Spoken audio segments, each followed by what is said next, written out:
Ugandan opposition leader Bobi Wine has called on his compatriots to rise up peacefully and unarmed in protest against President Yoweri Museveni, who has ruled the East African country for nearly 4 decades. We demand that General Museveni releases all political prisoners with immediate effect.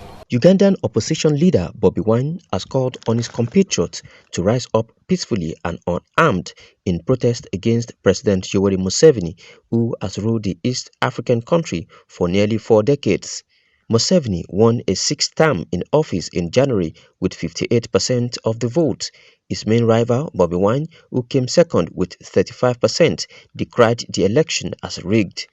However, singer-turned-lawmaker claimed he was the winner of the election with 54% of the votes.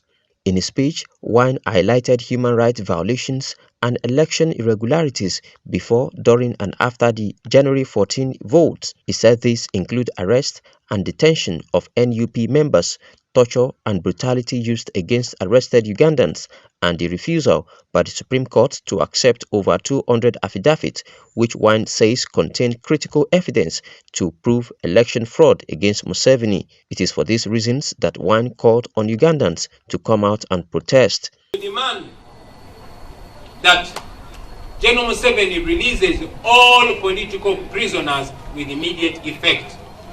It is not a crime to support somebody. If it was a crime, there shouldn't have been presidential elections. But all of you remember that my entire campaign team was arrested and they are languishing in prison. In response to the call for protest, police have put all officers on standby, telling them to enhance their visibility, enforce an ongoing curfew, and set up checkpoints to monitor people's movement, especially the youth. The Ugandan police said further that it will not hesitate to arrest and charge in court of law anyone found participating in the illegal protest and disruption. Protests in Uganda have taken brutal dimensions before and during the last election. Demonstrations against Wine's arrest in November during the election campaign were brutally dispersed by security forces, leading to the death of 54 people. Kamil Sadiq, CBA TV.